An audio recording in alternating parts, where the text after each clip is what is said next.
৭৬,৫০০ টাকা। এটা আমার গত মাসের ইনকাম। এই অ্যামাউন্টটা হয়তো অনেকের জন্য অনেক বড় কিছু না, কিন্তু এমন একজন মানুষ যে খাবারের দোকানে চাকরি করেছে সারা মাসে মাত্র ৪,০০০ টাকার জন্য, তার কাছে এই অ্যামাউন্টটা অনেক বড়। এটা ৪,০০০ থেকে ৭৬,০০০-এ পৌঁছানোর গল্প। এসএসসি পরীক্ষা দেওয়ার পর রেজাল্টও পাইনি, ঢাকা চলে এসেছি চাকরির জন্য, কারণ ফাইন্যান্সিয়াল প্রবলেম অনেক বেশি চলছিল ফ্যামিলিতে। আব্বুও অসুস্থ ছিল। আমি বেলি রোডে একটা খাবারের দোকানে চাকরি শুরু করি। সেখানে আমার স্যালারি ছিল ৫,০০০ টাকা। ডিউটি ছিল সকাল ১১টা থেকে রাত ১:৩০, ২টা, যতক্ষণ পর্যন্ত কাস্টমার থাকে ততক্ষণ পর্যন্ত। রাতে ক্লোজিং এর পর পুরো দোকান পরিষ্কার করা হতো। আমি সেখানে প্লেট বাটি ধোয়া থেকে শুরু করে ডাস্টবিন পর্যন্ত ধুয়েছি আমি। সেখানে আমার স্যালারি ছিল ৫,০০০ টাকা, বাট প্রথম মাসে সেই দোকানের মালিক আমাকে ৪,০০০ টাকা দিয়েছিল বেতন। এই বিষয়টা যখন আমি আমার সেই বড় ভাইয়ের সাথে শেয়ার করি, যে আমাকে জবটা নিয়ে দিয়েছিল, সে মালিকের সাথে কথা বলে এবং মালিক জানায় আগামী মাস থেকে সে ৫,০০০ টাকা দিবে, বাট নেক্সট মান্থ সেম ৪,০০০ টাকাই দিল। যার কারণে আমি সেখান থেকে জব ছেড়ে দিই, বাড়িতে চলে আসি। তার ২ থেকে ৩ মাস পর পাশের একটা দোকানে আমাকে জব অফার করে স্যালারি বাড়তি দিয়ে। সেখানে আমার স্যালারি ছিল ৮,০০০ টাকা। সেখানের পরিস্থিতি আরো খারাপ ছিল। সেটা ছিল একটা কাবাবের দোকান। কাবাব, লুচি, চাপ এগুলো সেল হতো। সেখানে আমি জব করেছি ১.৫ বছর। আর এই ১.৫ বছর আমার লাইফের সব থেকে খারাপ সময় ছিল, কারণ সেখানে আমার রুটিন ছিল সকাল ১০টায় ঘুম থেকে উঠে কারওয়ান বাজার যাওয়া, কারওয়ান বাজার থেকে বাজার করে নিয়ে এসে ১১টায় দোকানের শাটার খোলা, তারপরে দোকানের সমস্ত মালামাল রেডি করে ১২টার মধ্যে দোকান স্টার্ট করে দেওয়া। আর সেই সময় আমি জাস্ট একজনই ছিলাম যে রেস্টুরেন্ট চালাচ্ছে। ক্যাশও আমি দেখছি, আমি অর্ডার নিচ্ছি, আমি কিচেনে কাজ করছি, আমি সার্ভ করছি, আর বাকি সমস্ত স্টাফরা আসতো বিকালে। সেখানে প্রায় বছরের মতো চাকরি করার পর আমার ইন্টার পরীক্ষার টাইম চলে আসে, তাই আমি জব ছেড়ে দিয়ে বাড়িতে চলে আসি ইন্টার পরীক্ষা দিতে। এরপর ইন্টার পরীক্ষা দিলাম। ইন্টার পরীক্ষা কমপ্লিট করার পর অনেক দিনই জব পাচ্ছি না, বাড়িতে বসা, ফ্যামিলির অবস্থাও ভালো না। এমন সময় আমি আমার এলাকায় একটা কম্পিউটারের দোকান দিই, যেখানে সিভি রাইটিং, ছবি তোলা, জিডি লেখার মতো বা বিভিন্ন চাকরির আবেদন করার মতো টুকটাক কাজ করতে থাকি। সেই দোকানটা ছিল ৩ মাসের মতো। সেখানকার আর্নিং ছিল প্রতি মাসে ৮ থেকে ১০,০০০ সর্বোচ্চ।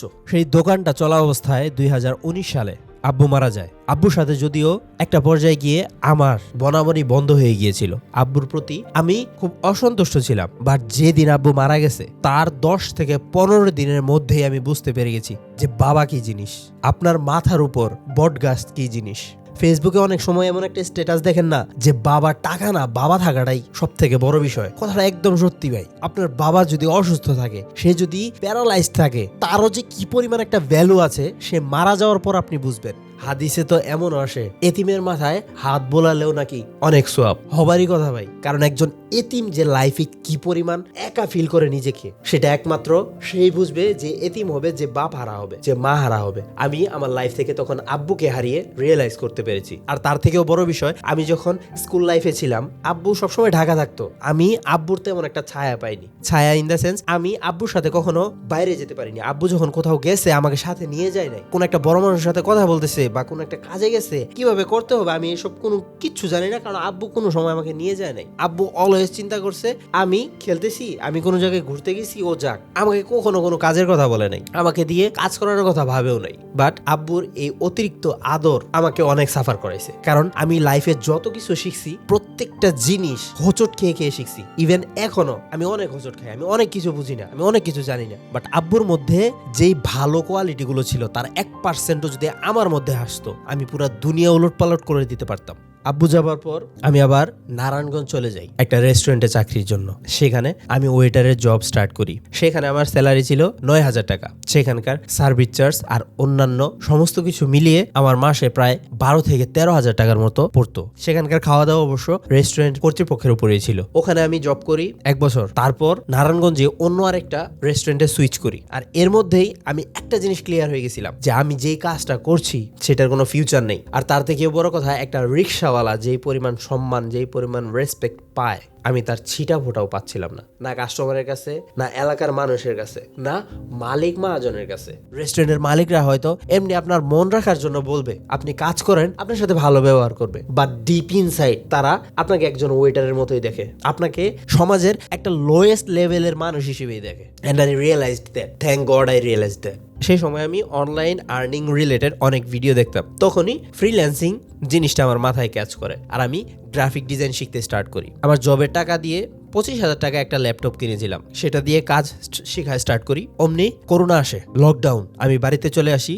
আর বাড়িতে যতদিন ছিলাম ততদিনে আমি গ্রাফিক ডিজাইন মোটামুটি শিখে ফেলি। বিভিন্ন মাইক্রোস্টক সাইটে বিভিন্ন ডিজাইন আপলোড দেওয়া, ফাইবার, আপওয়ার্কে কাজ পাওয়ার চেষ্টা, এভাবে 2-3 মাস করার পর আমার ব্যাক পেইন স্টার্ট হয়। আমি বসে থাকতে পারি না, দাঁড়িয়ে থাকতে পারি না, আমার ব্যাকে অনেক বেশি সমস্যা শুরু হয়। আর সেই সময় আমার কোনো মেন্টর ছিল না, যার জন্য আমি কোনো সমস্যায় পড়লে বা কিভাবে কি করব সেটা বলার মতো কোনো গাইডলাইন আমার কাছে ছিল না। যার জন্য আমার এরকম মনে হতে শুরু করে এই সেক্টরে হয়তো টাকা নেই বা এটা হয়তো আমার জন্য না। তারপর ল্যাপটপ সেল করে দিই, আবার সেই আগের জায়গায়। এক্সট্রা কোনো কিছু করছি না, সকালে ঘুম থেকে উঠছি, জবে যাচ্ছি, রাতে চলে আসছি, ঘুমাচ্ছি, ঘুম থেকে উঠছি, আবার জবে যাচ্ছি।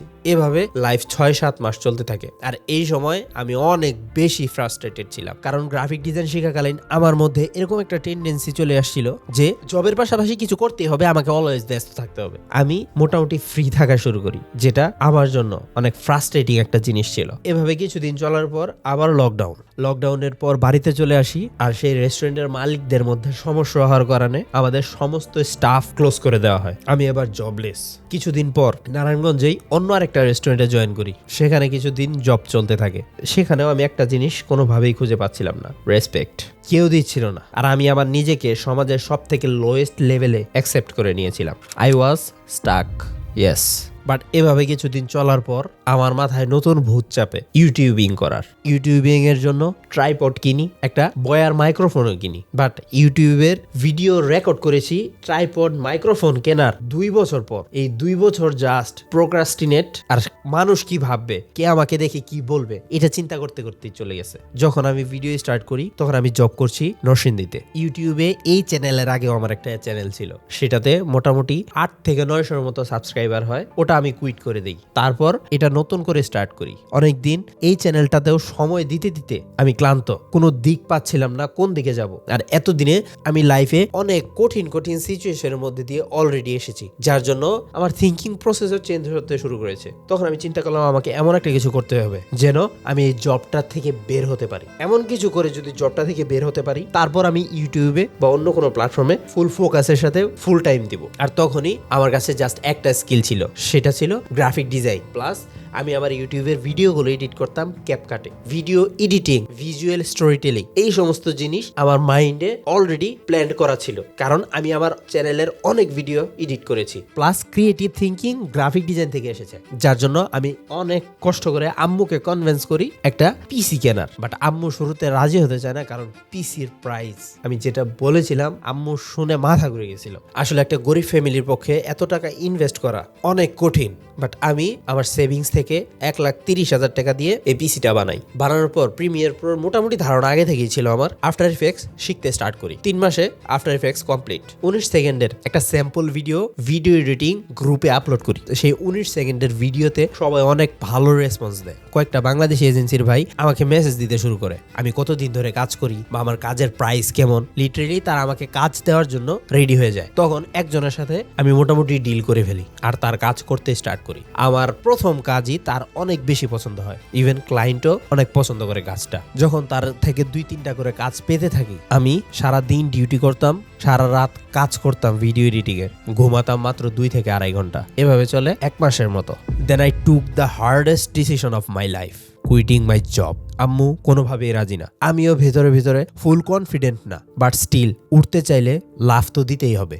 সেই রিস্ককে মাথায় রেখেই আমি জব ছেড়ে দেই, বাড়িতে চলে আসি, কাজ স্টার্ট করি। ফেসবুকে আরো কিছু স্যাম্পল ভিডিও আপলোড করতে শুরু করি। অনেক এজেন্সির ভাই আমাকে মেসেজ দিতে স্টার্ট করে। আমি 3টে এজেন্সির কাজ করেছি। আর 3টে এজেন্সির সাথে কাজ করে জব ছাড়ার প্রথম মাসে 2024-এর নভেম্বর মাসে 76,500 টাকা আর্ন করেছি। যে অ্যামাউন্টটা দেখে আমি নিজে অবাক হয়ে গেছি। আমি আপনাকে বলবো না আপনি ভিডিও এডিটিং শিখেন, বা আমি এখানে আপনার ফাইন্যান্সিয়াল গুরু সেজে আপনাকে কোনো অ্যাডভাইসও দিতে যাচ্ছি না। আমি জাস্ট এই ভিডিওটা বানাচ্ছি আপনাকে এটা বলার জন্য যে লাইফে যেই কাজটা করছেন সেটার ফিউচার কি সেটা চিন্তা করে তারপর করুন। লাইফে অলওয়েজ সেই কাজ থেকে বের হয়ে আসার চেষ্টা করুন যেই কাজে আপনার ভালো লাগে না, যেই কাজ করে আপনি মজা পান না। ইভেন ভিডিও এডিটিং এও আমি আহামরি মজা পাই না, বাট স্টিল আমি এখনো করছি শুধু টাকার জন্য।